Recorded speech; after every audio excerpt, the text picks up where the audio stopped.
Shadow Immigration Minister Dan Tehan. Dan, thanks so much for joining us on the program this morning. The Australian says the decision to not tour the sites where the October 7 Hamas attacks occurred in Israel, which they say it may concern Israeli government officials and could spark anger among Australia's Jewish community. Do you agree with that as well? Well, Kenny, while it's welcome that Penny Wong is travelling to the Middle East, I think it's taken too long for her to do so.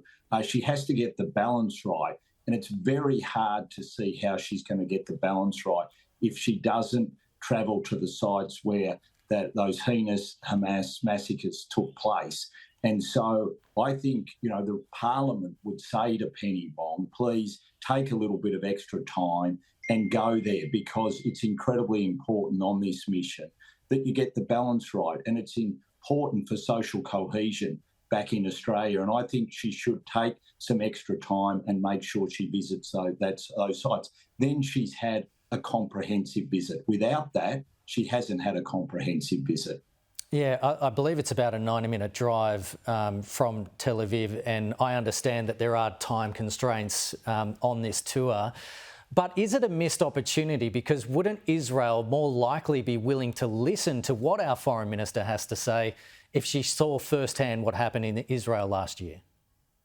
Well, it is going to be a missed opportunity if she doesn't go there. And that's why I say to the Foreign Minister, no one is going to criticise you for taking some extra time. It's taking an extra half a day while you're over there. It's obviously a visit which is going to be a visit of a number of days. And just to cut that bit short seems like you're not getting the balance right. And I don't think it points well to how the government has handled this issue right along. It doesn't seem to have got the balance right. The Israeli community in Australia doesn't think the government has got the balance right. And by omitting this key part of her visit to the Middle East, once again, she's not getting the balance right. And that is not good for social cohesion in this nation. And that is the number one priority of the government, of the Prime Minister and of the Foreign Minister, especially when it comes to this issue.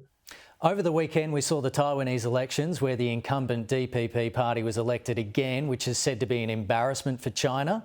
If China does decide to respond to that election with something like trade sanctions, for example, on Taiwan to punish the island for electing someone that they didn't want, how would you like the Albanese government to respond, if at all?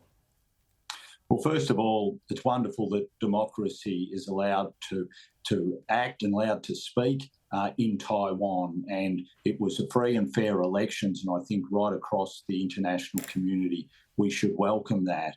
I think the second point I would make, and as Australia's Trade Minister, I witnessed this firsthand, coercion, trade sanctions, etc., don't work, because what you tend to find is countries will find other markets and they'll tend to boost their efforts to find other markets, and it actually hurts the country which is imposing the trade sanctions or the trade coercion. We saw that here in Australia. We were able to find other markets, and in the end the Chinese government has decided, I think in its own national interest, that that trade coercion didn't work. So my clear message to the Chinese government would be, what you need to do is work with the new Taiwanese government that was democratically elected, and to make sure that cross-strait rivalry, we head in the right direction. What the world wants to see is good, close interaction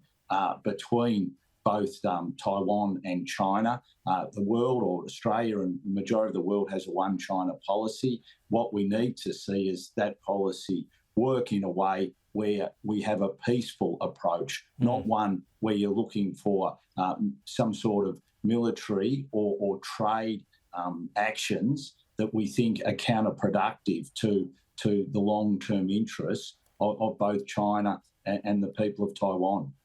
Dan Tehan, appreciate your time this morning. Thank you. Thank you, Kenny.